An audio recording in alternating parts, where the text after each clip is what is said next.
આજે આપણે થોડુંક પુનરાવર્તન એટલે કે ધોરણ 9 ની અંદર જે ગુજરાત સરકાર દ્વારા એટલે કે ગુજરાત માધ્યમિક શિક્ષણ બોર્ડ દ્વારા જે આપણે એકમ કસોટી લેવાની છે એના ભાગરૂપે અહીંયા આપણે જે આપણા 3 ચેપ્ટર છે 3 યુનિટ છે એનું થોડુંક પુનરાવર્તન કરી લઈએ. ક્વેશ્ચન આન્સર્સ છે, પછી શબ્દાર્થને થોડુંક આપણે જોઈ લઈએ કે જેથી કરીને આવનારી જે સમયની પરીક્ષા છે એકમ કસોટી જેની અંદર આપણે સારા માર્ક્સ લાવી શકીએ. તો વિદ્યાર્થી મિત્રો, દરેક જણે શાંતિથી જ્યારે પેપર તમારી પાસે આવે છે તો શાંતિથી વિચારીને સરસ મજાના સારા અક્ષરે, સુવર્ણ અક્ષરે એટલે કે સરસ મરોડદાર અક્ષરે પેપર લખવાનું રહેશે. બરાબર? એનો સમય ને બધું નિશ્ચિત છે, માર્ક્સ ને નિશ્ચિત છે. અહીંયા આપણે થોડુંક રિવિઝન એટલે કે પુનરાવર્તન કરી લઈએ કે જેથી કરી અને આપણને પાઠની અંદર થોડુંક આપણે રિવિઝન થઈ જાય કે કાવ્યમાં શું કહેવા માંગે છે એ રિવિઝન થઈ જાય. એના માટે અહીંયા મેં થોડા ઘણા પ્રશ્નો લખેલા છે અને આપણું જે સાહિત્ય પ્રકાર જે છે વધારેમાં વધારે બોર્ડની અંદર આના જોડકા આવતા હોય છે તો એ અનુસંધાને મેં એ પણ લખેલું છે. બરાબર? અહીંયા આપણે જોઈ શકીએ છીએ કે આપણે 3 જે યુનિટ છે, 3 પાઠ છે, કાવ્ય અને પાઠ, એના વિશે જોઈશું. તો પહેલા નંબરની અંદર આપણે જોઈ શકીએ છીએ કે આપણો યુનિટ નંબર 1, કાવ્ય નંબર 1 જેનું નામ છે છપ્પા. વચ્ચે તમે જોઈ શકો છો કે મેં 3 ભાગ પાડેલા છે. બરાબર? આ રીતે એના 3 ભાગ છે કે જેથી કરીને તમે સમજી શકો છો. પહેલું જે છે પા અને કા એટલે કે પાઠ અથવા તો કાવ્ય. એટલે કે અહીંયા આપણે જોઈ શકીએ છીએ કાવ્ય નંબર 1 છપ્પા એનો સા પ્રકાર એટલે કે સાહિત્ય પ્રકાર એટલે કે એ કયો પ્રકારનું સાહિત્ય છે તો અહીંયા જોઈ શકીએ છીએ કે છપ્પા. એના કવિ અથવા તો લેખક, તો એના કવિ એટલે કે પહેલા જે છે છપ્પા એના જે લેખક કવિ છે એ કોણ છે? અખો. એટલે કે અહીંયા આપણે સામાન્ય જોઈ શકીએ છીએ પુનરાવર્તનને એટલા માટે કે ક્યારેક બોર્ડની અંદર પરીક્ષાની અંદર આપણે આના ઉપરથી પણ પ્રશ્ન આવી શકે છે કે છપ્પા કાવ્યનો સાહિત્ય પ્રકાર જણાવો. શું આવશે વિદ્યાર્થી મિત્રો? કે છપ્પા કાવ્યનો સાહિત્ય પ્રકાર જણાવો. તો આપણે કહી શકીએ છીએ કે એનો સાહિત્ય પ્રકાર શું છે? છપ્પા. અથવા તો બીજો ક્વેશ્ચન એવી રીતે આવે કે છપ્પા કાવ્યના કવિનું નામ જણાવો. તો અખો. એટલા માટે ટૂંકા પ્રશ્નો આ રીતે આપણે થોડાક સેટલમેન્ટ કરીને લખેલા છે કે જેથી કરીને જલ્દીથી તમને યાદ રહી જાય અને આપણે અનુક્રમણિકા એટલે કે ઇન્ડેક્સ જે છે એ દરેક વિદ્યાર્થી મિત્રએ અચૂક ભૂલ્યા વગર યાદ કરી લેવી. કેમ? કારણ કે ધોરણ 10 ની અંદર બોર્ડની એક્ઝામની અંદર અથવા તો આપણી પણ જે પહેલી, બીજી અને ત્રીજી જે એક્ઝામ આવે છે એની અંદર 3 થી 4 માર્ક્સ ગદ્યમાં અને પદ્યમાં એમ ટોટલ 8 માર્ક્સનું આ એક પ્રકારનું સરળતાથી યાદ રહી શકે અને સરળતાથી માર્ક્સ લઈ શકાય એના માટેનું છે. બરાબર?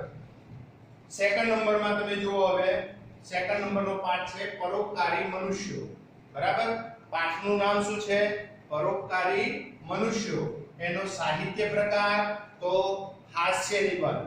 એનો સાહિત્ય પ્રકાર કયો છે? હાસ્ય નિબંધ. એના કવિયત્રી લેખિકા જે છે એટલે કે લેખક જે છે એનું નામ શું છે? તો વિદ્યાબેન નીલકંઠ. વિદ્યાબેન નીલકંઠ. નેક્સ્ટ એના પછી થર્ડ નંબરની અંદર આપણે જોઈ શકીએ છીએ કયું કાવ્ય છે? જ્યાં જ્યાં વસે એક ગુજરાતી. જ્યાં જ્યાં વસે એક ગુજરાતી. એનો સાહિત્ય પ્રકાર છે ઉર્મી ગીત. એનો સાહિત્ય પ્રકાર શું છે? ઉર્મી ગીત. બરાબર? નેક્સ્ટ એના અંદર એના કવિનું નામ શું છે? ખબરદાર. બરાબર? એના કવિનું નામ શું છે? ખબરદાર. હવે ધારો કે આપણે આ વસ્તુની જે હાલ વાત કરી છે એનું થોડું રિવિઝન ફરીથી એક વખત આપણે કરી શકીએ છીએ કે મેં તમને હાલ કીધું એ પ્રમાણે કે ભાઈ તમે ધારો કે જાણો છો એ પ્રમાણે પરોપકારી મનુષ્ય પ્રશ્ન હું કરું છું. બરાબર? જવાબ પણ હું આપીશ. એ પ્રમાણે તમે સાંભળજો જેથી કરી અને તમને જે આપણી એકમ કસોટી લેવાની છે એના માટેનું જે પુનરાવર્તન છે એટલા માટે કે તમને જલ્દીથી સરળતાથી આ પાઠ અને એના સાહિત્ય પ્રકાર અને એના કવિનું નામ યાદ રહી જાય, લેખકનું નામ યાદ રહી જાય, થોડા ઘણા એના બેઝિક પ્રશ્નો છે એ યાદ રહી જાય. બરાબર? અહીંયા આપણે જોઈ શકીએ છીએ મેં તમને જે એની અનુક્રમણિકાની વાત કરી. ફરીથી આપણે બધાની વાત જોઈ લઈએ ફરીથી એક વખત. પહેલા નંબરની અંદર કાવ્ય નંબર 1 જેનું નામ છે છપ્પા.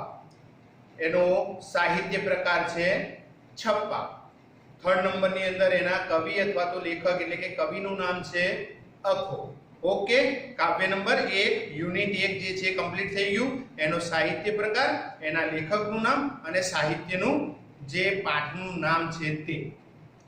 સેકન્ડ નંબરની અંદર આપણે જોઈ શકીએ છીએ કે સેકન્ડ નંબરની અંદર યુનિટ 2 જે છે લેસન નંબર 2 છે એનું નામ શું છે? પરોપકારી મનુષ્યો. શું નામ છે? પરોપકારી મનુષ્યો. એનો સાહિત્ય પ્રકાર છે હાસ્ય નિબંધ. હાસ્ય નિબંધ એટલે કે એની અંદરથી આપણને હાસ્ય એટલે કે હસવાનું ઉત્પન્ન થતું હોય એને આપણે હાસ્ય નિબંધ કહીએ છીએ. તો એનો સાહિત્ય પ્રકાર કયો? પરોપકારી મનુષ્યનો તો હાસ્ય નિબંધ. થર્ડ નંબરની અંદર એના લેખકનું નામ શું છે? તો પરોપકારી મનુષ્યના લેખકનું નામ શું છે? ક્વેશ્ચન એવો આવે તો એનો જવાબ શું હશે? પરોપકારી મનુષ્યના લેખકનું નામ છે અથવા તો લેખિકાનું નામ છે વિદ્યાબેન નીલકંઠ. શું છે? વિદ્યાબેન નીલકંઠ. નેક્સ્ટ એના પછી થર્ડ નંબરની અંદર આપણે જોઈ શકીએ છીએ કે આપણું ત્રીજો યુનિટ અથવા તો ત્રીજું લેસન કયું છે? તો જોઈ શકીએ છીએ કે જ્યાં જ્યાં વસે એક ગુજરાતી. જ્યાં જ્યાં વસે એક ગુજરાતી. એનો સાહિત્ય પ્રકાર તો ઉર્મી ગીત અને એના કવિશ્રી જે છે તો એનું નામ શું છે? તો ખબરદાર. બરાબર, આપણે એની વાત કરી ચૂક્યા. બરાબર, આ બધું યાદ કરી લેજો વિદ્યાર્થી મિત્રો, જેથી કરીને એકમ કસોટી જે આવી રહી છે એની અંદર આના અંદરથી પણ ક્વેશ્ચન આન્સર પૂછી શકાય છે. કારણ કે સાહિત્ય જે છે સાહિત્યના અંદરની વાત છે માટે ક્યારેક એના વિશે એવું પણ આવે છે કે ભાઈ વિદ્યાબેનનો જન્મ ક્યાં થયેલો છે. તો આપણને ઉપર આપેલી પાઠ્યપુસ્તક હશે તો ત્યાં તમે જોઈ શકતા હશો કે પ્રસ્તાવના પ્રસ્તુતિ જે આપેલી છે એની અંદરથી પણ કેટલીક વખતે પ્રશ્નો આવી શકે છે. હવે આપણે કાવ્ય નંબર 1 જે છે છપ્પા એના કેટલાક પ્રશ્નો મેં અહીંયા લખેલા છે એના આન્સર સાથે. તો આપણે જોઈ શકીએ છીએ કે પ્રશ્નોનું વાંચન કરી અને એના જવાબ વિશેની થોડી ચર્ચા કરી લઈએ તો જેથી કરીને કાવ્યનું થોડું ઘણું રિવિઝન થઈ જાય. તો પહેલો પ્રશ્ન આપણે એવો કર્યો છે કે મૂર્ખ સ્નાન શું જોઈને કરતો? એટલે કે એક મૂર્ખ એટલે કે આપણે જોઈ શકીએ છીએ એક મૂર્ખને એવી ટેવ પથ્થર એટલા પૂજે દેવ. તો એ પ્રમાણે એક મૂર્ખને કેવી ટેવ છે કે સ્નાન શું જોઈને કરવા બેસી જાય છે? તો જવાબ મળે છે પાણી. પરંતુ અહીંયા મેં શોર્ટની અંદર આન્સર લખ્યો છે. આપણે જ્યારે પણ ગુજરાતીની અંદર એક બે વાક્યની અંદર પ્રશ્નના જવાબ લખતા હોઈએ તો આપણે એનો પૂરો વાક્યની અંદર મેં જો બીજા બધામાં પૂરા વાક્યની અંદર લખેલા છે એટલે કે એ રીતે જવાબ લખવાનો કે મૂર્ખને સ્નાન શું જોઈને કરવા બેસે છે? તો મૂર્ખ જે છે એ પાણી જોઈને સ્નાન કરવા બેસી જાય છે અથવા તો સ્નાન કરતો હતો. નેક્સ્ટ એના પછી કુવડ ક્યાં બેઠેલા છે? તો કુવડ ક્યાં જોઈને બેઠા છે? તો કુવડ એકબીજાની સામ સામે જોઈને બેઠા છે. થર્ડ નંબરની અંદર મૂર્ખ શું ઉપાડે છે? એટલે કે મૂર્ખ જે છે એ શું ઉપાડે છે? તો મૂર્ખોને કેવી ટેવ હોય છે? તો હીરા જે છે એને શું કરે છે? ફેંકી દે છે. અને પહાણ એટલે કે પથ્થર જે છે એને ઉપાડી લે છે. એટલે કે પથ્થરને એ લઈ લે છે અને જે હીરા છે એને ફેંકી દેતા હોય છે. જ્યાં જોઈએ ત્યાં શું જોવા મળી રહ્યું છે? તો હાલના અહીંયા આપણે અખાની વાત કરી તો કાવ્યની અંદર અખો શું કહે છે કે હાલ બધું કુડેકુડ મીન્સ કે બધું અન્યાય ચાલી રહ્યું છે. અજ્ઞાનતા ચાલી રહી છે. તો અહીંયા આપણે પ્રશ્નનો જવાબ લખી શકીએ છીએ કે જ્યાં જોઈએ ત્યાં કુડેકુડ જોવા મળે છે. ઓકે, આ પહેલા કાવ્યના જે બેઝિક પ્રશ્નો બે ચાર લખેલા છે એની વાત કરી. હવે આપણે પાઠ નંબર 2 એની અંદર આપણે જોઈએ છીએ કે પરોપકારી મનુષ્યો. પરોપકારી મનુષ્યો પાઠનું નામ છે એનો સાહિત્ય પ્રકાર છે હાસ્ય નિબંધ અને એના લેખકનું અથવા તો લેખિકાનું નામ છે વિદ્યાબેન નીલકંઠ.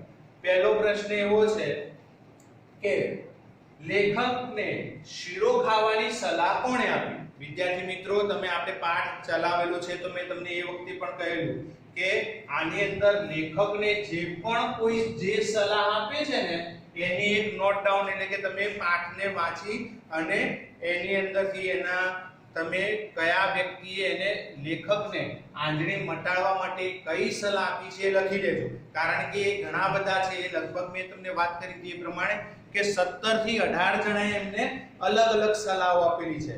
કોઈએ દાળ ઊભી ઘસીને, જવ ઊભો ઘસીને, આડો ઘસીને, ગોગલ્સ વાળાએ ગોગલ્સ પહેરવા માટે, દુકાનદારે કંઈક નવું કીધું, આ રીતે એમના ધોબીએ કંઈક નવું કીધું છે, જે ગોળ વેચવા વાળો છે તો એને કંઈક નવું કીધું છે, હજામ આવે છે તો હજામે એનું અલગ ઉદાહરણ આપ્યું છે. એટલે કે દરેકે દરેક લેખકને પરોપકારી મનુષ્યની અંદર ખાસ એ ધ્યાન રાખવાનું છે કે દરેકે દરેક એમને મળવા આવેલા અથવા તો મુનિમ છે, એ પેલી બીજી કોઈ કંપનીનો જે ભાઈઓ આવે છે એ છે, તો દરેકે દરેકે એમને લેખકને શું આપ્યું છે, કંઈક નુસ્ખો આપી દીધું છે. તો એ કોઈ પણ નુસ્ખો જે આપીને ગયું છે એના અનુસંધાને આપણે અહીંયા એની યાદી બનાવી દેવી કે જેથી કરીને એના ઉપરથી કોઈ પ્રશ્ન આવે છે તો આપણે અહીંયા જવાબ સરળતાથી આપી શકીએ છીએ. તો આપણે ધારો કે હાલ જે પ્રશ્ન છે કે લેખકને શીરો ખાવાની સલાહ કોણે આપી હતી, તો લેખકને શીરો ખાવાની સલાહ એમના વિધવા કોઈએ આપી હતી. કેમ? કારણ કે વિધવા કોઈનું કહેવું એવું હતું કે મને તો તાવ, શરદી, ખાંસી, પિત્ત, વાત જે પણ કંઈ હોય તો હું તો લોટને થોડો ધીમા શેકી દઉં અને ખાઈ લઉં. એટલે કે લેખકને એટલા માટે આ સલાહ ગમી હતી કારણ કે આંજણી ઉપર કરવાની નહોતી, એ શું કરવાની હતી, ખાવાની હતી. જેથી કરીને લેખકને આ વિધવા કોઈની સલાહ છે એ ખૂબ જ ગમી હતી. બરાબર? એટલે કે આવો પ્રશ્ન આવી શકે છે તો એનો જવાબ આપણે આ રીતે પૂરા વાક્યમાં લખવાનું છે કે લેખકને શીરો ખાવાની સલાહ વિધવા કોઈએ આપી હતી અથવા તો આપી. નેક્સ્ટ એના પછી આપણે જોઈ શકીએ છીએ કે ગાંધી વેદનું સહિયારું એટલે શું. તો અહીંયા બે સ્વાર્થી વ્યક્તિઓની વાત કરી છે, જે ડોક્ટર છે એમની વાત કરી છે. તો ગાંધી વેદનું સહિયારું એટલે સ્વાર્થ માટે બે વ્યક્તિનું ભેગા થવું. અહીંયા ડોક્ટર જે છે એ પોતાના સ્વાર્થ માટે અને જે પણ રોગી છે એ પોતાના પણ સ્વાર્થ માટે અહીંયા એમ બંનેનું એટલે કે ગાંધી વૈદ એટલે કે ગાંધી વૈદ, ઊંટ વૈદ એવા આપણા પ્રાચીન સમયની અંદર જે દેશી ઉપચારો આયુર્વેદ કહીએ છીએ ને એવી રીતે અહીંયા ગાંધી વૈદ જે છે એ પ્રમાણેનું જે સાહિત્ય છે એના ઉપરથી આપણને અહીંયા પ્રશ્ન આપેલો છે. બરાબર? નેક્સ્ટ એના પછી જોઈ શકીએ છીએ કે પરોપકારી મનુષ્ય એ કયા પ્રકારનો નિબંધ છે. જો વિદ્યાર્થી મિત્રો મેં તમને કહ્યું હતું એ પ્રમાણે કે અનુક્રમણિકા તમે યાદ કરી લેજો. એનો આપણે ધારો કે અહીંયા જો ક્વેશ્ચન પણ મેં મૂક્યો છે. શું કર્યું છે? એનો પ્રશ્ન મેં મૂક્યો છે કે પરોપકારી મનુષ્ય એ કયા પ્રકારનો નિબંધ છે. તો આપણે જો તમે અનુક્રમણિકા એટલે કે ઇન્ડેક્સ તૈયાર કરેલી હોય તો તમને કયા પ્રકારનો સાહિત્ય પ્રકારની વાત કરી છે, તો અમે જવાબ લખ્યો છે હાસ્ય નિબંધ. એટલે કે આપણે ચોક્કસ એ હાસ્ય નિબંધ જે છે એનો સાહિત્ય પ્રકાર છે.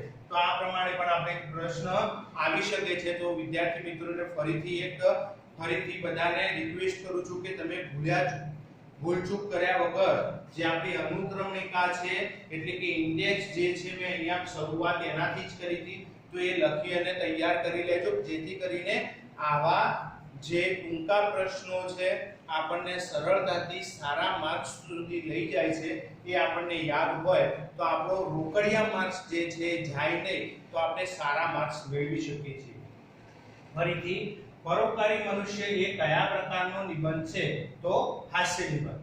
નેક્સ્ટ એના પછી ધોબીએ આંજણી પર શું ઘસીને ચોપડવાનું કહ્યું. મેં તમને હમણાં હાલ વિદ્યાર્થી મિત્રો કહ્યું હતું એ પ્રમાણે કે લેખકને કયા મિત્રએ અથવા તો એમના ઓળખીતાએ અથવા તો કોઈ પણ વ્યક્તિ એમને કઈ સલાહ આપી હતી એ ચોક્કસ એનું નોટ ડાઉન કરી અને 17, 18 જે પણ પાઠની અંદર આવતા પાત્રો દ્વારા જે સૂચનો છે એ લખી દેજો.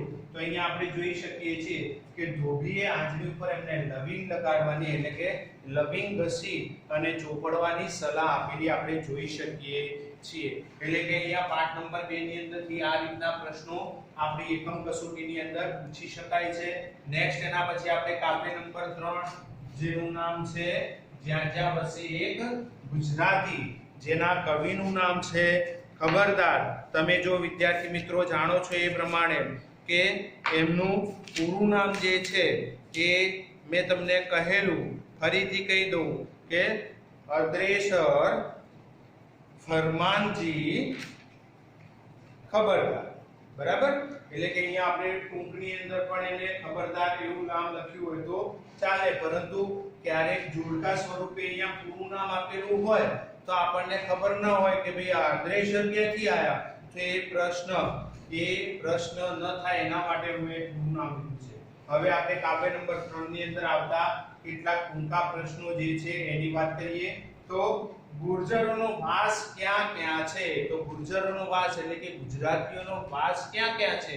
તો કાવ્યની પહેલી જ પંક્તિની અંદર આપણે જોઈ શકીએ છીએ, પહેલી બે અથવા તો બીજી પંક્તિની અંદર લખેલું છે કે પૂર્વ, પશ્ચિમ, ઉત્તર, દક્ષિણ ચારેય દિશાની અંદર ગુજરાતી લોકોનો વાસ રહેલો છે, એટલે કે ગુજરાતી લોકો વસેલા છે, ગુર્જર લોકો વસેલા છે. નેક્સ્ટ એના પછી કવિના હૃદયમાં શાનો વૈભવ રચાયેલો જોવા મળે છે? તો કવિના હૃદયની અંદર શાનો વૈભવ? તો આપણે છેલ્લી પંક્તિની અંદર એનો ચોક રૂપે આપણે જોઈ શકીએ છીએ, છેલ્લી બે પંક્તિની અંદર આપેલું છે કે ગુજરાતી લોકો જે છે એ સ્નેહ એટલે કે પ્રેમથી પણ રહેતા શીખેલા છે, શૌર્ય એટલે કે જ્યાં વીરતા બતાવવા જેવી છે ત્યાં વીરતાપૂર્વક પણ કામ કર્યું છે, અને સત્ય એટલે કે ગાંધીજીએ આપણને સત્યના માર્ગે રહેવાનું અથવા તો સત્યના માર્ગે ચાલવાનું એવું કહેલું છે. આ પ્રમાણે એનો વૈભવ જે છે એટલે કે ગુજરાતી લોકોના હૃદયની અંદર રચાયેલો વૈભવ જે છે એ સ્નેહ, શૌર્ય અને સત્ય આમ ત્રણ પ્રકારનો વૈભવ રહેલો જોઈ શકીએ છીએ. લાસ્ટ છેલ્લો ક્વેશ્ચન જે છે એની અંદર છેલ્લો પ્રશ્ન જે છે જોઈએ, કવિ ગુજરાતની ભૂમિને કેવી ભૂમિ કહે છે? તો કવિ ગુજરાતની ભૂમિને કોણે ભૂમિને વિરલ રસ ભૂમિ એટલે કે જે ભૂમિ છે એ કેવી છે? પૂર્ણ ભૂમિ સાથે સાથે વિરલ રસ ભૂમિ છે એવું કવિ અહીંયા ગુજરાતની ભૂમિને કહી શકે છે. ઓકે વિદ્યાર્થી મિત્રો, તમે બધાને ફરીથી એક વખત પુનરાવર્તનની વાત કરીએ તો આપણે 3 પાઠનું જે છે એકમ કસોટી એટલે કે ગુજરાત સરકાર દ્વારા જે હમણાં લેવામાં આવવાની છે એક એકમ કસોટીનું પુનરાવર્તન રૂપે આપણે આ બધું જે પ્રશ્નો છે એના સાહિત્ય પ્રકાર, એના કવિ વિશેની વાત કરી દીધી, લેખક વિશેની વાત કરી દીધી, કેટલાક ટૂંકા પ્રશ્નો જે છે એના વિશે એટલે કે આપણું એક સામાન્ય થોડું ઘણું રિવિઝન જે છે એ મેં તમને અહીંયા કરાવરાઈ દીધું છે. સાથે સાથે તમે પણ ઘરે થોડું મહેનત કરજો તો ચોક્કસ આપણે એની અંદર સારી એવી સફળતા પ્રાપ્ત કરી શકીશું. કોઈ જ વસ્તુ અશક્ય નથી, મને નથી આવડતું એવું કંઈ જ વિચારવાનું નથી. આપણે સામાન્ય અહીંયા જે પણ ચર્ચા કરી છે એને યાદ કરવાની છે, એનું એકાદ બે વખત રટણ કરવાનું, જેથી કરીને આપણને એ પ્રશ્નો જે છે એનું સમાધાન પ્રાપ્ત થાય. સાથે સાથે મેં તમને કહ્યું એ પ્રમાણે કે એક વાક્યની અંદર હા એમસીક્યુ ટાઈપના પ્રશ્ન આવે છે તો એની અંદર ઓપ્શન આપેલા હોય તો એ ઓપ્શન જ ખાલી આપણે ટિક કરી અથવા તો રાઈટ કરી અને લખવાના રહેશે. પરંતુ જો એક બે વાક્યની અંદર આપણને પ્રશ્નના જવાબ લખવાનું કહેલું છે તો ચોક્કસ આપણે આવી રીતે પૂરા વાક્યની અંદર વિદ્યાર્થી મિત્રો જવાબ લખવાનો. આ રીતે ખાલી એટલું વિધવા કોઈ અથવા તો મેં આ ધારો કે લખ્યું છે હાસ્ય નિબંધ અથવા તો લડી કે રીતે લખવાનું નથી, તમારે આખા વાક્યની અંદર જ જવાબ લખવાનો રહેશે. ઓકે, 3 આપણે કાવ્ય પાઠ, કાવ્ય એટલે કે છપ્પા, પરોપકારી મનુષ્ય અને જ્યાં જ્યાં વસે ગુજરાતી એનું એક વખત રિવિઝન થઈ ગયું છે. તમે બધા પણ ઘરે એક વખત ફરીથી 1 થી 2 વખત રિવિઝન કરી લેજો અને જેટલું બને છે એટલું ગુજરાતી જો કોઈ વિદ્યાર્થીને ફાવતું ન હોય અથવા તો એ વિદ્યાર્થી મિત્રો લખીને એટલે કે નોટબુકની અંદર લખીને એની તૈયારી કરો કે જેથી કરીને જોડણીની ભૂલ ન થાય. કારણ કે ગુજરાતી ભાષાની અંદર જોડણીની ભૂલ થાય છે તો પણ આપણો અડધો માર્ક્સ બોર્ડના નિયમ પ્રમાણે આપણે જે બોર્ડના પેપર જોવાતા હોય છે તે કાપી શકતા હોય છે શિક્ષક મિત્રો. એટલે કે અહીંયા આપણે જે પણ કામ કર્યું છે એ પ્રમાણે તમે લખીને પણ કામ કરી શકો છો. ઓકે, બેસ્ટ ઓફ લક દરેક વિદ્યાર્થી મિત્રને.